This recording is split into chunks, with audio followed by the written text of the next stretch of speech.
बिस्मिल्लाहिर्रहमानिर्रहीम, अस्सलाम वालेकुम। आप देख रहे हैं programme fact finding with Asad Khail. मैं उसामा जाहिद हूँ और स्टूडियो में हमारे साथ मौजूद हैं सीनियर तहकीकाती सहाफ़ी तज्ज़ियाकार असद खैल साहब। नाज़रीन, आज रावलपिंडी की अडियाला जेल में कायम खसूसी अदालत ने साइफर केस में बानी PTI इमरान खान और शाह महमूद कुरैशी को 10-10 साल कैद की सजा सुना दी है। ऑफिशियल सीक्रेट एक्ट के तहत कायम खसूसी अदालत के जज अबुल हसनात जुल्करनैन ने ज़बानी मुख्तसर फैसला सुनाया। इस मौका पर इमरान खान और शाह महमूद कुरैशी कमरा अदालत में मौजूद थे। इससे कबल इमरान खान का 342 का बयान कमरा अदालत में रिकॉर्ड किया गया। इस तमाम तर सूरत हाल पर बात करेंगे। इमरान खान को मिलने वाली इस सज़ा से तरीके इंसाफ किस पॉइंट पर खड़ी है और इस फैसले का क्या तयन किया जाएगा, इस फैसले की क्या क्रेडिबिलिटी है, इस फैसले को चैलेंज करने के बाद इसकी क्या हैयत बाकी रहती है। ऐसे लगता है कि मुस्लिम लीग नून के कायद मियां नवाज शरीफ के साथ जो किया गया उसी तरीके एक सिचुएशन इमरान खान और उनकी पार्टी के लिए पैदा की जा रही है। इस तमाम सूरत पर बात करेंगे। कल साहब फैसला आया है, इमरान खान और कुरैशी साहब को 10-10 साल कैद की सजा सुना दी गई है। इस फैसले की क्या नौइयत है और जो चैलेंज किया जाएगा उसके बाद क्या क्रेडिबिलिटी रहेगी इस फैसले की? बिस्मिल्लाहिर्रहमानिर्रहीम। देखें, एक तो जो बात आप कर रहे हैं कि जो नवाज शरीफ के साथ किया गया वही जो है बानी चेयरमैन PTI या शाह महमूद कुरैशी के साथ हो रहा है। तो देखना यह है कि क्या उस वक्त इमरान खान की हुकूमत थी जब नवाज शरीफ साहब को सजा मिली, तो उस वक्त बानी चेयरमैन PTI की या PTI की हुकूमत नहीं थी बल्कि नून लीग की हुकूमत थी। नून लीग की हुकूमत के अंदर जो है एक पनामा एक जो इशू आया इंटरनेशनली और उसके अंदर ये मामला सुप्रीम कोर्ट तक पहुंचा और फिर उसके बाद ये सारे मामलात हुए, JIT बनी और फिर ये केसेस बने। तो लिहाजा ये अगर कोई चीज़ करता है कि चूँकि इमरान खान ने शायद नवाज शरीफ के साथ ये किया तो इसलिए उनके साथ ये हो रहा है, तो अभी भी उसके चीज़ें जो है वो भी उस पर फिट नहीं आती क्योंकि अभी नवाज शरीफ की हुकूमत नहीं है। तो ये बात दोनों जो चीज़ें हैं ये सिमिलरिटी इनमें बिल्कुल भी नहीं है। अच्छा, अब दूसरी बात ये है कि ये जो फैसला हुआ है कि 10-10 साल सजा दी गई है साइफर केस के हवाले से, एक तो ये है कि जो उनके वकला हैं हामिद खान साहब जिस तरह कह रहे हैं कि हमें वहाँ पे जाने नहीं दिया गया, और दूसरी जानब जो है जो स्टेट की जानब से, रियासत की जानब से या हुकूमत की जानब से जो वकला है उनको जो है एक्सेप्ट करने के लिए तैयार नहीं थे, ना बानी चेयरमैन PTI और ना ही शाह महमूद कुरैशी।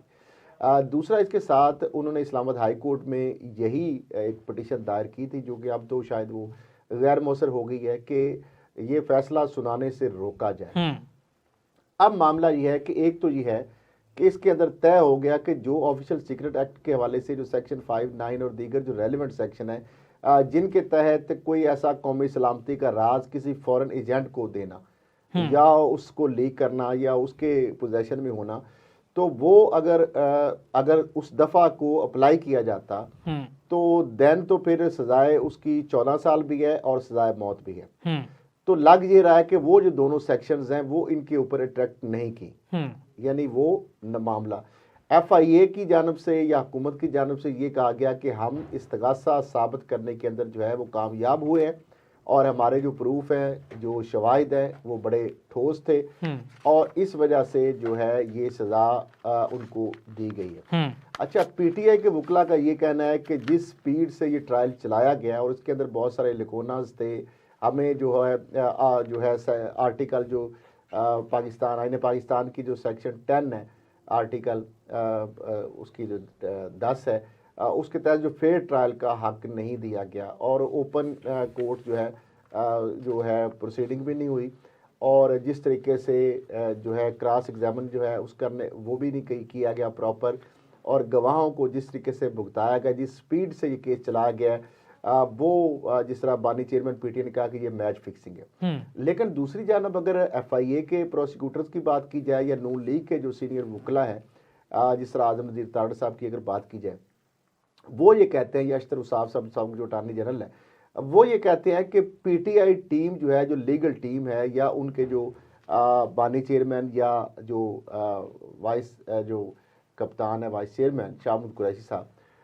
उनकी जानब से दानिस्ता एक ऐसी स्ट्रेटजी बनाई गई थी कि डिलेइंग टैक्स जो है वो यूज़ किए जाए और उनको ये अंदाज़ा था कि इस केस के अंदर क्योंकि सज़ा होगी तो लाजा इसलिए वो डिलेइंग टैक्टिक्स का इस्तेमाल कर रहे थे। और दूसरी जानब जो जज साहब हैं उन्होंने जिस तरीके से आज कहा कि एक्सपेडिशियस सुप्रीम कोर्ट ने हमें कहा है, तो उसका मतलब जो है वो बता रहे हैं। तो जिस पर वहाँ पे सलमान सफदर साहब ने कहा कि शामुल कुरैशी साहब की अंग्रेजी अच्छी है, ये बताएंगे। तो उस पर बानी चेयरमैन पीटीआई ने बताया कि उसका मतलब जल्दी और ठीक तरह से करना। तो उस पर जज साहब ने देखा कि कैसे उन्होंने बताया, और फिर वहाँ पे जो जिस तरीके से शामुल कुरैशी साहब ने रिएक्ट किया कि मेरा तो बयान भी अभी रिकॉर्ड नहीं हुआ, और ये फैसला जिस तरह से मुख्तलिफ फैसला सुनाया जज साहब ने, दोनों को मुखातब किया और कहा कि जरा इधर देखें और तो जो मुतवज्जो हूँ, और साथ कहा कि आपको 10-10 साल जो है वो कैद की सजा सुनाई जाती है। अब मामला ये है कि जो बैरिस्टर अली जफर या जो पीटीआई की जो लीगल टीम है, उनकी जानब से ये कहा गया है कि इस फैसले को वो इस्लामाबाद हाई कोर्ट के अंदर चैलेंज करें। लेकिन कल साहब एक और सवाल है, इमरान खान के इस वक्त टीम के मेंबर हैं आरिफ अलवी साहब, वो भी सदर पाकिस्तान है, सदर पाकिस्तान को सजा माफ़ करने का हक होता है, इस तरह की स्ट्रेटजी मुस्तकबिल में देख रहे हैं हम? नहीं, वो थोड़ा अभी बहुत दूर स्टेज है। वो सदर पाकिस्तान सजा तब माफ़ कर सकते हैं जब तमाम जो आपकी जो रेमडीज़ हैं वो अवेल कर चुके हों, आपकी अपील वगैरह जो सारी सेटिसाइड यानी उनकी डिसाइड हो चुका है, यानी इसके बाद इस्लामाबाद हाई कोर्ट का फैसला आ चुका हो, इस्लामाबाद हाई कोर्ट के बाद उनकी सजा सुप्रीम कोर्ट भी बरकरार रखे, नजरसानी वगैरह अपीलें सारी वाइंड अप हो जाए। तो जब तमाम फैसले हो जाएं, तमाम आला अदालतों से भी फैसले हो जाएं, तो फिर फाइनलिटी जब इख्तियार कर जाती है सजा,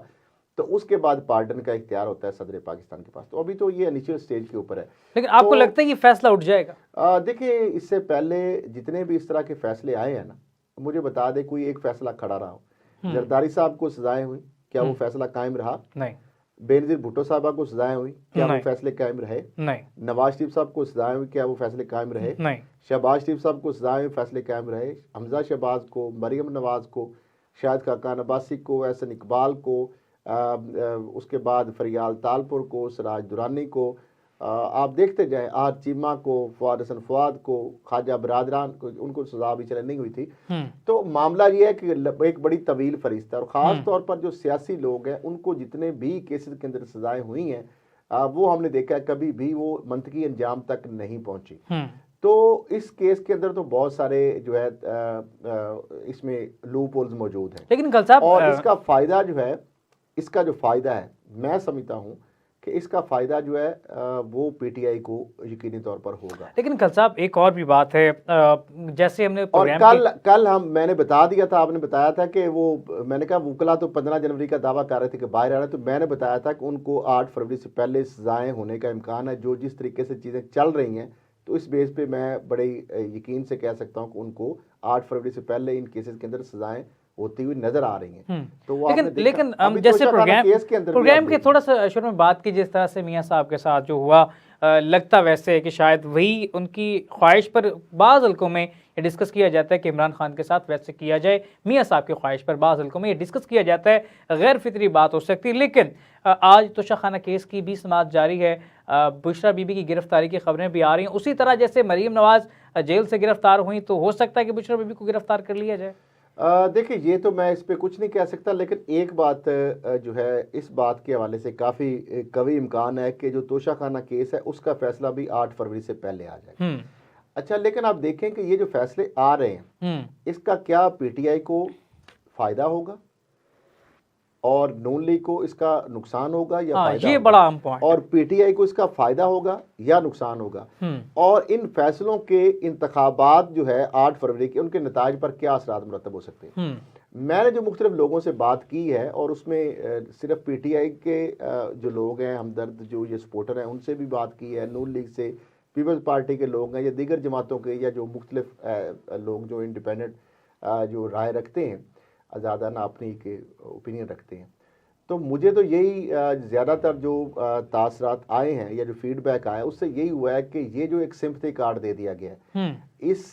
को हमदर्दी का वोट जो है वो पीटीआई के उम्मीदवारों को, हमारे याफ्ता लोगों को ज़्यादा पड़ेगा, और एक रिवेंज के तौर पर, एक ज़िद के तौर पर, एक एहतजाज के तौर पर इस फैसले के खिलाफ जो है 8 फरवरी को पीटीए के सपोर्टर वोटर ज्यादा तादाद में निकले। लेकिन खल साहब, यहाँ पे सवाल बड़ा आम है, एहतजाज वोट की ताकत से अपना मैक्सिमम वोट जो है वो कास्ट करेगा, और उसके जरिए वो अपना, वो तो बिल्कुल ठीक हो गया, रिकॉर्ड कराएगा। ठीक तो है, मामला ये है कि इसका बेनिफिट जो है बजाय इसका नुकसान, मैं समझता हूँ कि इसका पीटीआई को फायदा होगा। दोबारा से आपने एक एनर्जी, एक आपने उस पीटीआई की जो तहरीक है या उसका जो एक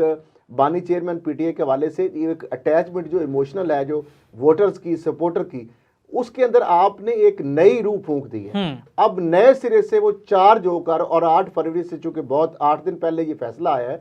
तो अब ये जो वोटर पीटीआई का है वो चार्ज है और वो बहुत ज्यादा गुस्से में है और वो इसका इजहार वोट की कास्ट करके करेगा। वरना अगर ये फैसला ना आता तो शायद इतनी बड़ी तादाद में वोटर ना निकलता जिस तरह चीजें चल रही थी। लेकिन कल साहब यहाँ पे एक सवाल बड़ा अहम है, जिस तरह से आप बात कर रहे हैं कि बूस्टर लग गया तरीके इंसाफ के वोटर्स के लिए, लेकिन इलेक्शन का पहले, अब इलेक्शन होने से पहले मुतनाज़ हैं। आप लेवल प्लेइंग फील्ड को देख लें, आप तरीके इंसाफ की सिचुएशन को देख लें। मुस्लिम लीग नून अगर पोजीशन जीत जाती है तो इतना बड़ा वोटर जो तरीके इंसाफ का वो कहाँ जाएगा, वो कहाँ कंसिडर किया जाएगा? देखिए, मामला ये है कि फिर वही बात है कि जो वोटर है वो एक तरफ कहते हैं कि कबूलियत नहीं है लेकिन मकबूलियत है, और दूसरी तरफ अगर कबूलियत है तो उनकी मकबूलियत नहीं है। अब देखिए, लाहौर के अंदर जो है सीटें इस वक्त जो है अच्छा खासा जो है नून लीग की नींदें आराम हुई पड़ी हैं। नवाज शरीफ साहब की, मरियम साहिबा की, या शहबाज शरीफ की, या हमजा शहबाज जो है, उनकी सीटें जो है अपने खतरे में पड़ी हुई हैं। अभी वो कोई मुतमिन नजर नहीं आ रहे, वो हाथ पांव मार रहे हैं, और उनको अभी भी बावजूद इसके कि एक तरफ जो है नवाज शरीफ के मुकाबले में अगर देखा जाए तो डॉक्टर यास्मीन राशिद तो जेल के अंदर हैं, उनकी कंपेन भी नहीं चल रही, लोग सहमे हुए हैं, ना कोई दफ्तर खुले हैं, ना कोई दफ्तर बने हैं। लाहौर का दफ्तर तो वैसे जल गया ना तरीके इंसाफ। अच्छा, उसके बाद आप देख लें कि हमजा शहबाज के सामने भी आप देख लें कोई आगे से एक्टिविटी नहीं है। फिर उसके बाद मरियम साहिबा जो है, उनके मुकाबले में सनम जवेद जो है उन्होंने दस्तबरदार होने का ऐलान कर दिया। दूसरे उनके जो मद्दे मुकाबले पीटीआई के उम्मीदवार है वो कहते हैं मेरी फ्लैक्स रात को लगाते हैं, सुबह गायब हो जाती हैं, और उनको भी लेवल प्लेइंग फील्ड नहीं दी जा रही। इस तरीके से आप शहबाज शरीफ साहब के मुकाबले में आप देख लें तो मामला हमजा जो अमाद अजहर के वालिद हैं मियां अजहर, उन्होंने जब रैली की बात की तो फौरन उनको अरेस्ट कर लिया गया, हिरासत में ले लिया गया। तो उसके बावजूद भी अभी वो वसूख से ये नहीं कह सकते कि अब देखें ना 127 में आज भी मरियम साहिबा और शहबाज शरीफ साहब पहुंचे हुए। 130 में मरियम साहिबा और नवाज शरीफ जो है उन्होंने बाकायदा रैली निकाली हल्के के अंदर, जो है शहबाज शरीफ साहब अपने हल्के के अंदर कैंपेन भी कर रहे हैं, बाहर भी जाकर कर रहे हैं, इस तरह हमजा शहबाज भी कर रहे हैं। तो उनकी अपने अभी जो लाहौर के अंदर जो है उनकी सीटें जो हैं वो अभी खतरे में है। मैं ये नहीं कह रहा कि वो जीतेंगे या हारेंगे, वो बाद का इशू है, लेकिन उनको अभी यकीन नहीं आ रहा कि वो जीत पाएंगे बावजूद ये सारे मामलात के। तो मैं समझता हूँ कि ये जो फैसला आया है साइफर केस में, अगर इसका जो नतीजा या कंक्लूजन है या इसके जो असरात हैं, मैं समझता हूँ इंतखाबी जो नताइज हैं उसके ऊपर इसके बड़े गहरे असरात मुरतब हो सकते हैं, इम्कान है। और इसके असरात जो है ब्लेसिंग इन डिस्गाइज है फॉर पीटीआई और नून लीग या दीगर जो पीडीएम की जमातें हैं, उनके लिए जो मामला आता है, ये उनके लिए ये जो नताइज हैं या उनकी जो उम्मीदें हैं या जो उनकी ख्वाहिशात हैं, वो शायद उसके बरक्स भी नताइज आ सकते हैं। अगर जिस तरीके से आज जो रिएक्शन आ रहा है, अब 8 दिन बाद ये रिएक्शन इसी तरीके से बरकरार रहता है, ये जो आपने बताया। लेकिन कल सब सवाल वही है, सवाल उसी जगह खड़ा है। का फैसला भी अगर मजीद को आगे आने वाले दिनों में 8 से पहले आ जाता है तो उससे और एक ज्यादा मैं समझता हूँ कि एक वो जो एक्टिव होगी और ज्यादा सिंपैथी कार्ड मिलेगा। तो इसमें एक और भी हो सकता है, एक और भी हो सकता है एलिमेंट, वो ये है कि अगर इस्लामाबाद हाई कोर्ट इस फैसले को कालदम करार दे दे फॉर द टाइम बिंग, तो उससे मैं समझता हूँ कि बल्कि नून लीग को ये फिर वो बात जो बार बार वो करते हैं कि वो कहेंगे देखें जी लाडला है, इसको तो इंसाफ फिर मिल रहा है, इसको तो फिर रायतें मिल रही हैं। लेकिन ऐसी कोई पोजीशन नजर आ रही है कि कई तरीके इंसाफ कोई रिलीफ मिल जाए और इमरान खान के जो है उसके खिलाफ फैसला कालदम करार दे दे इस्लामाबाद या लाहौर हाई कोर्ट? ये बात तो अभी तक जो चीज़ें हमने देखी हैं, जो माजी में रिपोर्टिंग कोर्ट की बात की जाए, फैक्ट्स की बात की जाए, इस तरह के केसेस की बात की जाए, इस तरह के केसेस की प्रेसिडेंट की बात की जाए, तो हमने देखा है हमेशा इस तरह के केसेस के अंदर सजाएं तो कालदम होनी है। अगर आप ये कहें कि इस्लामाबाद हाई कोर्ट से अगर कालदम नहीं होगी तो ये सुप्रीम कोर्ट से हो जाएगी। ये अगर आप कहें कि 10-10 साल की ये जो दोनों सजाओं को सुप्रीम कोर्ट तक इंडोर्स किया जाएगा, इनकी तौसीक की जाती रहेगी आगे तक, तो मुझे नहीं लगता, क्योंकि माजी में ऐसी मिसालें मिलती नहीं हैं। अभी तोशाखाना केस के हवाले से ब्रेकिंग न्यूज़ ये है कि जज मोहम्मद बशीर की तबीयत ख़राब हो गई, बेहोश होकर गिर पड़े हैं और डयाला जेल के ही अस्पताल में उनका तिबी मुआयना जारी है। दूसरी जानिब इमरान खान के सहाफ़ियों से गुफ्तगू हुई, उनका कहना है कि फ़ैसला सुनाने के बाद 100 की स्पीड से जज अबुल इसनाद भागे हैं। मुझे नहीं लगता कि उन्हें ओलंपिक्स से बाहर होना चाहिए। इससे पहले कल साहब दिलावर खान साहब का जो जस्टिस उनका फ़ैसला था वो भी तरीके इंसाफ ने रिजेक्ट किया। अब जजेस के फ़ैसले को रिजेक्ट करने की जो रवायत है ये सियासतदान मुसलसल लेके चल रहे हैं। देखिए ये मामला फिर वही है कि असल मसला ये है कि यही केसेस अगर आम आदमी के ऊपर हो ना तो वो केसेस जो है उनको एज ए क्रिमिनल और फौजदारी के केसेस के तौर पर ट्रीट किए जाते हैं। लेकिन जब किसी सियासी पार्टी के लीडर जो है उनके ऊपर जब ये केस बनते हैं ना तो बेशक ये उन्हीं जराइम की सेम नौयत होती है जो आम आदमी पर अगर हो तो उसको मुलजम और मुजरम ट्रीट किया जाता है। लेकिन यहाँ पे जब इस तरह की शख्सियात के ऊपर, डिग्निटरीज के ऊपर जब ये केसेस दायर किए जाते हैं तो उनको सियासी केसेस जो है कहा जाता है, सियासी मुकदमात का नाम दे दिया जाता है। तो वहाँ पे करप्शन या जो इस तरह के दीगर जो संगीन नौयत के मामला आता है उसकी बजाय ये केसेस सियासी नौयत के केसेस जो है उसकी जो है आ जाते हैं क्राइटेरिया के अंदर। तो इसके अंदर यकीनी तौर पर जो लोग हैं वो एक्सपेक्ट करते हैं कि उनकी फैन फॉलोइंग होती है, सपोर्टर होते हैं, वोटर्स होते हैं और वो एक्सपेक्ट करते हैं अदालतों से उनके लीडर को रिलीफ मिले। आम मुलजमान चूंकि इंडिविजुअल कैपेसिटी में होता है, उसके साथ 4-5 उसके घर के मैक्सिमम अफराद जो होते हैं वो उस केस से रिलेटेड होते हैं, बाकी तो पूरी कौम से को केसों से लेना देना नहीं होता। तो इसलिए ये केसेस ज़्यादा जो है लाइमलाइट में भी आते हैं। इन केसेस के हवाले से बहुत सारी तवक्कुआत। अब देखें जो आपने बात की, देखिए आप फैसलों पर तनकीद करने का हर एक को हक है, लेकिन जो फैसला करने वाले जज साहिबान हैं उनकी ज़ात के ऊपर, उनकी ज़ात को लेकर उनके हवाले से आप जब एक ट्रोलिंग करते हैं उस पे आके वहाँ पे मामला इख्तलाफ जो है वहाँ से शुरू होता है। ठीक है, फैसला जो है वो सही भी हो सकता है, गलत भी हो सकता है, उसके लिए रेमेडीज अवेलेबल है, अपीलेट फॉरम मौजूद है। देखिए अभी तो ट्रायल कोर्ट का फैसला, उसके बाद इस्लामाबाद हाई कोर्ट का भी उस फैसले के अंदर चैलेंज आप कर सकते हैं, तो सुप्रीम कोर्ट का फॉरम आपके पास मौजूद है। तो लिहाजा इसलिए मैं समझता हूँ कि जो फैसले हैं उनके ऊपर आप तनकीद भी कर सकते हैं, आपको पूरा हक है, और उसके वो जो है अपील भी आप कर सकते हैं, उनको चैलेंज भी कर सकते हैं, और वो जाके सारे पॉइंट्स जो है वो आप अपीलेट कोर्ट के अंदर जाकर डिस्कस। ठीक है, बहुत शुक्रिया खल साहब। इस पर दोबारा बात करते हैं, यहाँ पे हमें छोटी सी ब्रेक लेनी है। मुस्लिम आज़म नज़ीर तारड़ ने भी इमरान खान की सज़ा के हवाले से बातचीत की है। पाकिस्तान तहरीक इंसाफ के रहनुमा और साबिक स्पीकर कौमी असम्बली असद कैसर ने कहा कि साइफर केस के हवाले से जो फैसला आया उस पर दुख है। उन्होंने इस तमाम सिचुएशन में क्या किरदार अदा किया उस पर बात करेंगे, और साइफर केस की शुरुआत से लेकर अब तक किन पार्टियों ने इमरान खान के साथ दिया और अभी तक सज़ा के हवाले से कौन से पार्टी रहनुमा क्या राय रखते हैं, तमाम पार्टियों के रहनुमाओं की डिस्कशन की जाएगी। लेते हैं छोटी सी ब्रेक और ब्रेक के बाद दोबारा हाजिर होते हैं।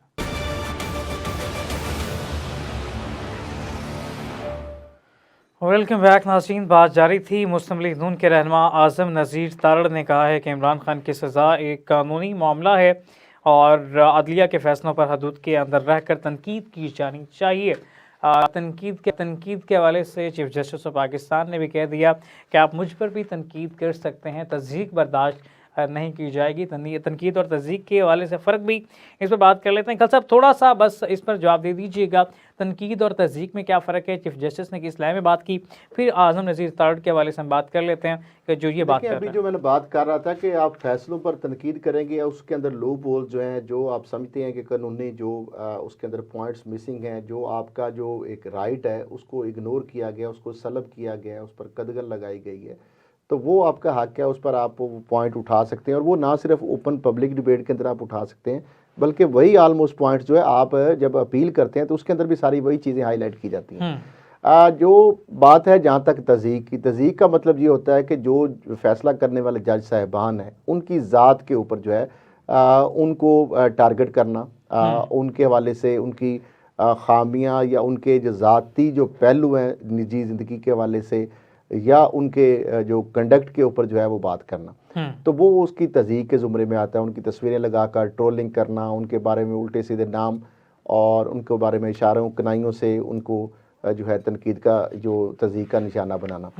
तो ये बात जो है ये बेसिकली फ़र्क है। तो तनकीद तो ज़ाहिर बात है करने से हमारा आईन कानून जो एक हमें इजाज़त देता है,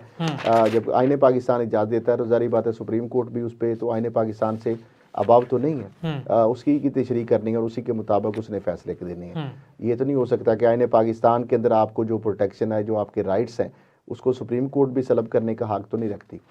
दूसरी जानिब थोड़ा सा आगे बढ़ेंगे। पाकिस्तान तहरीक इंसाफ के रहनुमा साबिक स्पीकर कौमी असम्बली असद कैसर ने कहा कि साइफर केस के हवाले से जो फैसला आया उस पर दुख है। असद कैसर साहब इस तमाम गेम के अहम खिलाड़ी हैं और उन्होंने रूलिंग जो है दी और उसके बाद उठकर चले गए। तो जी कासिम बिल्कुल, सूरी ने कहा कि अवार्ड तो फॉर कौमी इंतकाम जिस लेंगे। तरह कासिम सूरी डिप्टी स्पीकर जो है उन्होंने एक्टिंग जो स्पीकर थे उन्होंने दी, लेकिन मामला ये है कि ना सिर्फ असद कैसर साहब ही नहीं कह रहे, बल्कि आप देखें कि सिराजुल हक साहब जो जमात इस्लामी के अमीर हैं वो भी इस फैसले पर बानी चेयरमैन पीटीआई और शाह महमूद कुरैशी को जो 10-10 साल की कैद की सज़ा सुनाई गई है उस पर उन्होंने भी अफसोस और दुख का इजहार किया है। और उनका इस हवाले से एक इंडिपेंडेंट यानी गैर जानबदार जो एक कमीशन बाकायदा जो है वो बनाया जाए और वो इस मामले की तहकीक करे। तो मामला ये है कि ये आवाज़ें उनकी अपनी पार्टी के अलावा दीगर पार्टियों से भी आ रही हैं। इस तरीके से अगर बात की जाए तो पीपल्स पार्टी भी ये कहती रही है कि जो बानी चेयरमैन पीटीआई या शाह महमूद कुरैशी जो है उनको मैदान के अंदर होना चाहिए और जो है उनको रिलीफ मिलना चाहिए। तो ये चीज़ें जो है और इस तरह बल्ले के निशान के ऊपर भी इवन के पाकिस्तान पीपल्स पार्टी की जानिब से भी तमाम सियासी जमातों ने सिवाय मुस्लिम लीग तो नून हाँ की जी, कंडेम तो किया। ये चीज़ें जो है ये तो साथ साथ चल रही हैं। जहाँ तक बात आपने पहले आजम नज़ीर तारड़ साहब की बात की उस हवाले से मैं बात पहले कर चुका हूँ कि वो भी यही कह रहे हैं कि जो तनकीद आप करें लेकिन तज़ीक ना करें। आप जो जजेस की ज़ात को लेकर उनको जो टारगेट करते हैं, निशाना बनाते हैं, वो चीज़ गलत है। और फैसले जो है जारी बात है, जब नून लीग के बारे में वो बार बार अपनी मिसालें देते हैं कि हमारे साथ भी जब फैसले हो रहे थे तो उस वक्त तो नून लीग जो है वो पीटीआई जो है मिठाइयाँ बांट रही थी और आज उन्होंने शेर भी पढ़ा कि दुश्मन मरे थे खुशी ना करिए तो सजना भी मर जाना। क्या बात। मसला ये है कि जो बात वो अपने तौर पर करते हैं फिर वो ये बात बार बार दोहराते हैं कि हमें जो है हमारे पास तो कोई रेमेडीज़ नहीं थी, हमें तो ट्रायल कोर्ट की बजाय सुप्रीम कोर्ट ने ट्रायल कोर्ट का रूप धार लिया था और एक मॉनिटरिंग जज बन गया और वहाँ से हमें सजाएँ दी गई। और नीचे वाली कोर्ट चूँकि इन्फ्लुएंस होती हैं सुप्रीम कोर्ट के अंडर और बीच में निगरान जज बना दिया गया,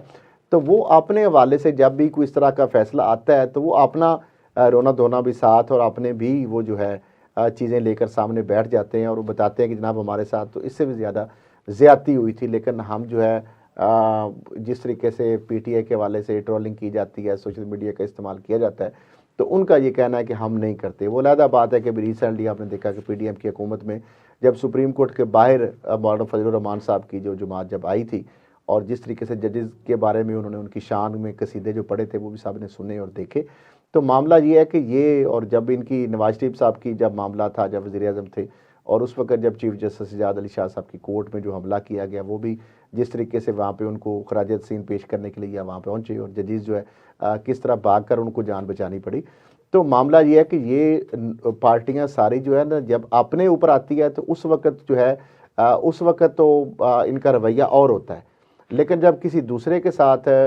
सज़ा होती है तो उसका कोई रिएक्शन थोड़ा बहुत भी आ जाता है तो उसको फिर बात का बतंगड़ बना के पेश किया जाता है। तो ये हर जमात का यही वतीरा होता है, यही रवैया होता है। जिस तरह कोई भी जमात होगी अपोजिशन में आज़ाद मीडिया उसको बहुत अच्छा लगता है, लेकिन वही जमात जब हुकूमत में आती है तो आज़ाद मीडिया सबसे ज़्यादा उसको खटकता है, सबसे ज़्यादा बुरा आज़ाद मीडिया उसको लगता है। तो ये एक रवायत है या एक फितरत है या ये एक सिलसिला जो है ये इसी तरह जारी रहता है। ठीक है। चेयरमैन पाकिस्तान पीपल्स पार्टी बिलावल भुट्टो जरदारी ने कहा कि रवायती सियासतदानों में अहलियत नहीं कि मसाइल का सामना कर सकें, लेकिन कल साहब इस सवाल से पहले जो बात की उनके वालिद कहते हैं कि ये खुद हम में चोर हैं, वो कहते हैं सियासतदान मसाइल का हल नहीं है, तो मसाइल का हल कौन है कल साहब?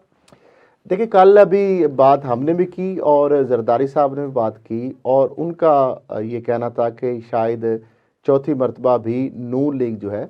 वो वजारत उज़्मा की जानब जो जिस तरह मैंने बात की उसको इंडोर्स किया उन्होंने और साथ उन्होंने गालबन ये भी कहा कि उसके लिए फिर पीपल्स पार्टी की भी उनको सपोर्ट की ज़रूरत होगी और ख़ुद उन्होंने कहा कि हम अपनी अगर तादाद आ जाती है या आज़ाद जो है वो भी साथ मिला के तो इस हद तक हम भी नंबर और बिलावल भुट्टो जरदारी या आसफा जो है वो तो कहते हैं कि हम सरप्राइज़ दे सकते हैं और जो है नून लीग जो है ये उस तरीके से जो वो दावा कर रहे हैं, एक तरफ वो कहते हैं कि वो अपने आप को बना के बैठे हुए हैं चौथी मरतबा वज़ीर आज़म, यानी वो शोर यकीनी तौर पर वो क्लेम भी करते हैं और इस तरह का तासर भी दे रहे हैं, और दूसरी तरफ वो कहते हैं कि सीटें शायद वो इतनी ना ले सकें और जो है यानी जरदारी साहब जो है वो उनके साथ मिलकर हुकूमत बनाने के लिए भी शायद एग्री हैं, जाहिर बात है बवाने सदर में बैठना है तो फिर हुकूमत तो उनको देनी पड़ेगी ना। तो लेकिन बिलावल भुट्टो जरदारी साहब जो है वो बिल्कुल उसके बरक्स चल रहे हैं। अब इस हवाले से भी लोगों की दो वारा,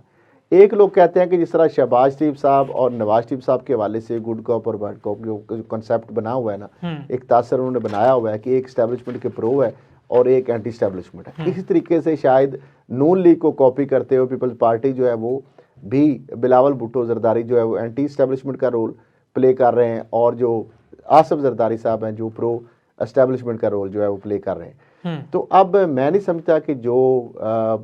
कॉपी कैट जो है, जिस तरह ये बात अगर की जाए, क्योंकि बिलावल भुट्टो जरदारी तो कहते हैं कॉपी कैट हमें करते हैं, ये जो नकल के लिए भी अकल की ज़रूरत होती है और वो अकल इनके पास है नहीं। तो बहरहाल चीज़ें बहुत सारी ऐसी हैं कि जो अभी अभाम है, और ख़ास तौर पर मैंने बताया कि ये जो फैसला आया है साइफर केस के वाले से, और आगे तोशा खाना केस के अंदर भी अगर फैसला को आ जाता है 8 फरवरी से पहले, तो ये इंतखाबी नतायज पर काफ़ी ज़्यादा इसके असरात जो है वो मुरतब हो सकते हैं, और बहुत सारे नतायज जो हैं उसके अंदर जो है। लेकिन खल साहब एक बात समझ नहीं आ रही, 3 दफ़ा के वज़ीर आज़म, इतने पुराने सियासतदान हैं, तजर्बाकार सियासतदान आप कह सकते हैं मियाँ साहब, वो भी इस सिचुएशन को समझ नहीं रहे। क्या इन सज़ाएँ होने से, तरीक़े इंसाफ के साथ ये सब कुछ होने से तरीक़े इंसाफ मजबूत हो रही है, फिर मुखालिफ बयान दे रहे हैं? देखिए मैं समझता हूँ कि जो चीज़ें हैं ना, अगर उनसे कोई बात करेगा तो वो कहेंगे हम सजाएं तो नहीं दे रहे, ये तो अदालतें सजाएं दे रही हैं उनको, और लेकिन हमारा हक़ाइक़ इससे तो सब जानते हैं ना। हमारा इससे लेना देना कोई नहीं है। लेकिन जहाँ तक मामला है कि इन सज़ाओं को लेकर मैं नहीं समझता कि उस तरीके से कुछ सेलिब्रेट वो कर रहे हैं इस चीज़ को। मेरा ख्याल है कि इस चीज़ का अदराक उनको भी हो जाएगा, ये हो गया होगा कि ये जो सज़ाएँ हुई हैं ना, मैं समझता हूँ कि ये नून लीग या पीपल्स पार्टी के लिए कोई फ़ायदेमंद कारगर साबित नहीं होगी, और इसका जो बेनिफिशरी होगा वो सबसे ज़्यादा, या बेनिफिशरी पार्टी अगर होगी तो वो बानी चेयरमैन पीटीआई या पीटीआई की पार्टी होगी, जो अभी तक की जो सूरत हाल है। अब इसके बाद तोशा खाना केस में भी अगर फैसला आ जाता है तो उससे और ज़्यादा उनको बेनिफिट हो सकता है। लेकिन फिर मैं कह रहा हूँ कि इसके ऊपर जो है आगे आता है फिर वो टर्न आउट की बात, कि क्या ये जो हमदर्दी का वोट है ये डालने के लिए पोलिंग डे को पीटीआई का वोटर वहाँ पे भी पहुँचेगा, कि सारा गुस्सा उसने ट्विटर पे, फेसबुक पे और सोशल मीडिया की मुख्तलिफ जो साइट्स हैं, ये टूल्स हैं, उनको इस्तेमाल करके 8 से पहले वो निकाल चुका होगा, कैथारसिस करके, और घर बैठा होगा। ये जो चीज़ है ये बड़ी इंपॉर्टेंट है। और अगर तो वो बाहर निकल आया, और जिस तरह बताया कि 60% से ज़्यादा अगर टर्न आउट हो जाता है, तो फिर नून लीग या पीडीएम की जमातों के लिए, पीपल्स पार्टी के लिए ये जो है 8 फरवरी का दिन जो है वो उनके लिए बुरा दिन भी साबित हो सकता है। लेकिन अगर वोटर बाहर नहीं निकलता और ये सारा गुस्सा जो है वो सोशल मीडिया के ज़रिए निकालने की कोशिश करेगा, तो उसका बेनिफिट यकीनी तौर पर जो है पीपल्स पार्टी, नून लीग या दीगर पीडीएम की जमातों को होगा, और उसका फ़ायदा जो है इन सज़ाओं के बावजूद भी पीटीआई की पार्टी को। लेकिन खल साहब, इमरान खान ने जो आज सहाफ़ियों से गैर रस्मी गुफ्तगू की है उसको थोड़ा सा डिस्कस कर लेते हैं। उन्होंने कहा कि मुश्किल वक़्त में जो साथ खड़ा रहता है वही असल दोस्त होता है। कुरैशी साहब को मैं ख़राज तहसीन पेश करता हूँ, और चौधरी परवेज़ इलाही को मान गया हूँ। तो चौधरी साहब की सियासत मुस्तकबिल में कहाँ देख रहे हैं? उनके कायद उनको सराह रहे हैं। देखिए अगर देखा जाए तो चौधरी परवेज़ इलाही साहब के, आपको पता है, कागजात जो है वो जो ब्यूरोक्रेसी से तल्लक होता है, चूँकि रिटर्निंग अफसर का इस दफ़ा, तो वो तो रिजेक्ट हुए, फिर अदालतों में जाके उनके कागज़ तो बहाल हो गए। लेकिन इंतखाबी निशान जिस तरह का उनको तज़दीक में दिया गया है, या इस तरीके से बाकी शामुल कुरैशी के जो साहबजादे हैं या उनको, या जिस तरह उनकी साहबजादी को जो निशानात दिए गए, उससे तो ये साफ़ चीज़ें नज़र आ रही हैं। तो जहाँ तक मामला है कि आपने कहा बानी चेयरमैन पीटीआई जो है, बहुत अच्छी बात है कि चले कम अज़ कम उनको यकीन अब तो आ गया है शामुल कुरैशी साहब के हवाले से, वरना हमेशा उनके ऊपर उनका डाउट ही रहता है। और इस तरह परवेज़ इलाही साहब जो है उनके ऊपर भी अगर वो इस चीज़ को अप्रिशिएट कर रहे हैं, तो उससे पहले भी आप देखिए कि उनके घर के अंदर जो है बख्तरबंद गाड़ियाँ जो है उनने दरवाजे तोड़े, मुलाजमीन दाखिल हुए, चादर चारदीवारी का तकद्दस पामाल किया गया, एक मुकदमे से छूटते थे, दूसरे से पकड़े जाते थे। लेकिन कई माह चेयरमैन पीटीआई जो बानी चेयरमैन उस वक्त घर में थे, आज़ाद थे, जेल में नहीं थे, लेकिन मैंने कभी नहीं देखा था उनकी तरफ से कोई सॉलिडारिटी का बयान या ट्वीट वगैरह आना। तो अब चले उन्होंने कम अज़ कम इस चीज़ का अदराक या उनको एतराफ़ उन्होंने कर लिया है, या उस चीज़ का उनको एहसास हो गया है कि वाकई ये लोग अब भी अगर उनकी लॉयल्टी जो है उसका सर्टिफिकेट वो उन्होंने जारी कर दिया है तो उनकी मेहरबानी है। वरना जिस तरीके से मैं समझता हूँ कि डट के खड़े हुए हैं शामुल कुरैशी या चौधरी परवेज़ इलाही, इसमें कोई शक नहीं है, और पहले दिन से वो पूरी तरह उनके साथ खड़े हुए हैं। लेकिन बात फिर वही है कि उनके साथ खड़े होने के बावजूद भी उन्होंने एक नए जो वकील हैं जिनका पार्टी से कोई तल्लक नहीं है, उनको तो उन्होंने चेयरमैन बना दिया, लेकिन चौधरी परवेज लाई को उन्होंने जो सदर बजाय उन्होंने बनाए हुए हैं, हालांकि पार्टी का सदर भी जो है वो मरकजी एक ओहदा सबसे बड़ा चेयरमैन के बाद अगर देखा जाए तो बनता है, लेकिन उनको अगर ट्रस्ट होता तो फिर उनको भी चेयरमैन बनाया जा सकता था पार्टी का।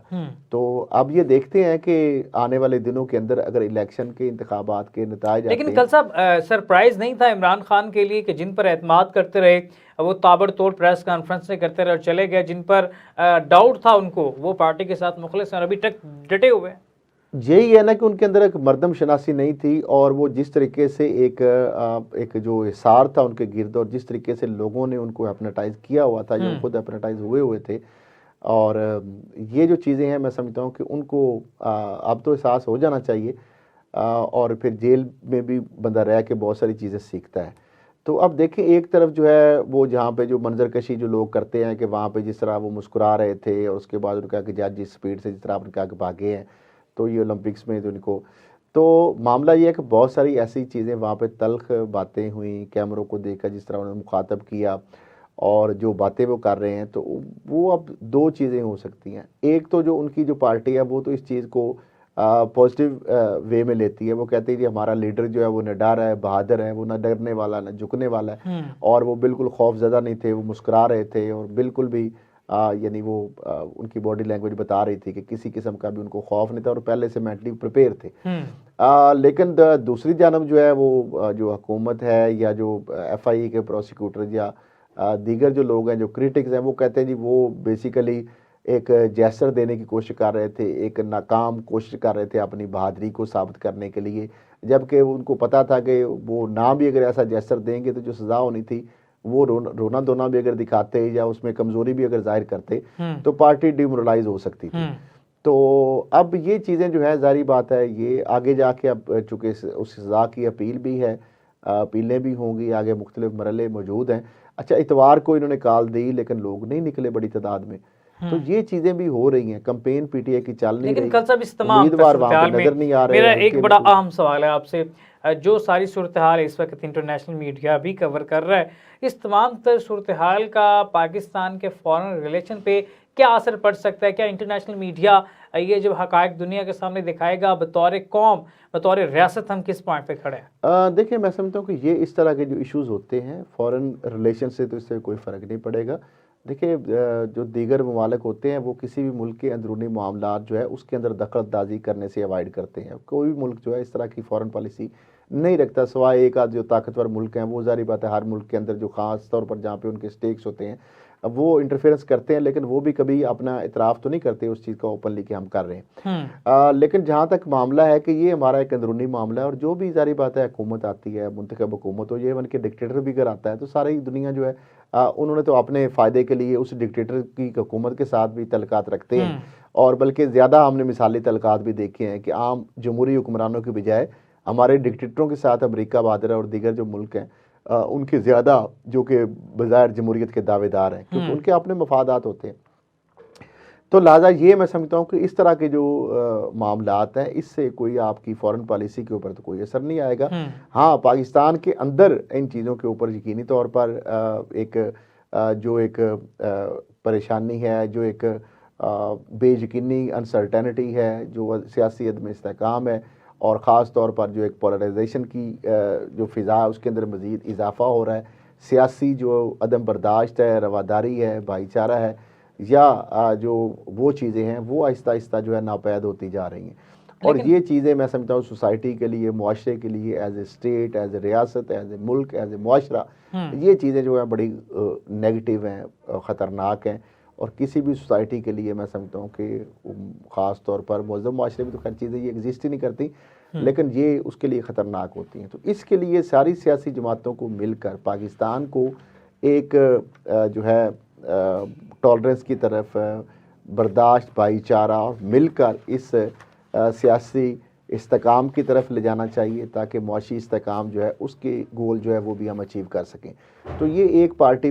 तो अकेले नहीं कर सकती, इसके लिए सबको बैठना होगा, मिल बैठना होगा, और मैं समझता हूँ कि जो कल साहब पिछले जो माजी प्लान में जो आपने चीज़ें कल हुई हैं, डिस्कस किया, प्रोग्राम के आखिर टाइम भी कम है, थोड़ा सा इसको डिस्कस कर लेते। जिस तरह से आपने कहा कि एक प्लान तैयार हुआ पड़ा है, उस पर काम हो रहा है, बिलावल भुट्टो बतौर वज़ीर आज़म और इस तरह के दीगर आपने डिस्कस किए ओहदे जो उन पर काम हो रहा है, इस फैसले के बाद उनमें कोई रद्दोबदल देख रहे हैं? देखिए मैं फिर कह रहा हूँ कि इसका जो सबसे ज़्यादा नुकसान है ना, वो नून लीग को होगा, ये इस बात फैसले आप का याद रखिएगा। और फ़ायदा ज़ाहिर बात है इसमें पीटीआई को ज़्यादा होगा, लेकिन उसके बाद अगर बेनिफिशरी होगी तो वो पीपल्स पार्टी होगी, क्योंकि ज़ाहिर बात है जो नून लीग और पीपल्स पार्टी का वोट है वो भी एंटी, जो पीपल्स पार्टी को वोट पड़ता है वो एंटी पीएम वाला वोट ही था। पीटीआई तो तीसरी जमात अब आई है ना कुव्वत, तो लिहाजा ये जो वोट बैंक का जो एक तकसीम है कि जो पीपल्स पार्टी के एंटी वोट था वो नून लीग को पड़ता था और नून लीग का एंटी वोट पीपल्स पार्टी को पड़ता था। बीच में इसने तो अपना शेयर निकाला ना, जो तीसरी कुव्वत आ गई पीटीआई, तो इसने दोनों पार्टियों के या जो साइलेंट वोटर था उसको अट्रैक्ट किया अपनी तरफ। तो लिहाजा ये मैं कह रहा हूँ कि लेकिन ये जो खल चीज़ साहब हो रही है, प्रोग्राम का वक्त भी कम है, वो वोटर जो अपना मुफाद देखता है, जिसने नौकरी लेनी है, जिसने थाना कचहरी को देखना है, वो तो वो पार्टी को की जानिब उसका रुख होता है जो जीत रही है मौजूदा सिचुएशन में। वो देखिए वोटर किसी कहाँ खड़ा भी है? हल्के के वोटर की अगर बात की जाए तो इसमें कोई शक नहीं है कि जो लोग थाना कचहरी के हवाले से या जो कुछ खास तौर पे लोग जो बेनिफिशरी होते हैं, जो करीब होते हैं, जिनको चमचे कड़चे कहते हैं, जिनको बेनिफिशरी, जो इन्वेस्टर, फाइनेंसर और जो एक्टिव सपोर्टर होते हैं, उनकी तादाद इतनी ज़्यादा नहीं होती। अगर 5 लाख वोटर है तो उसमें से 50,000 भी नहीं होते, वो 5,000 से मैक्सिमम या 500 से 5,000 तक भी नहीं होते। तो ऐसे जो वोटर हैं मैं समझता हूँ कि वो तो ठीक है, आवाम का रुख देखते हैं, वो जीतने वाली पार्टी की तरफ जाते हैं, और हर बंदा जो है ये देहातों में इस तरह का ज़्यादा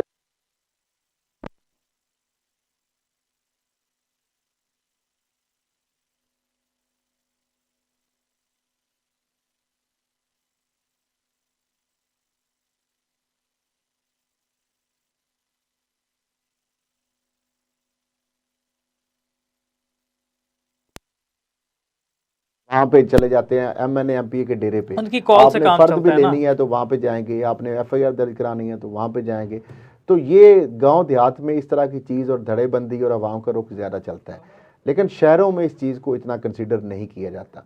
तो इसलिए मैं समझता हूँ कि शहरी इलाकों के अंदर जो है पीटीआई का ठीक ज़्यादा है, वोट बैंक हो सकता है, और देहाती इलाकों में भी नून लीग जो है वो चलिए देखते हैं सरप्राइज कहाँ से मिलता है। और आने वाला 8 फरवरी, एक हफ्ता में भी तकरीबन बाकी पड़ा है, और इस हवाले से देखते हैं कि पाकिस्तान तहरीक इंसाफ कहाँ खड़ी है, मुस्लिम लीग नून का भैया कितना चलता है, और तमाम सियासी जमातें इस दंगल में किस पोजीशन पे खड़ी हैं। फिलहाल प्रोग्राम का वो ख़त्म हो जाता है। अपने मेज़बान उसामा ज़ाहिद असद खल को इजाज़त, अल्लाह निगहबान।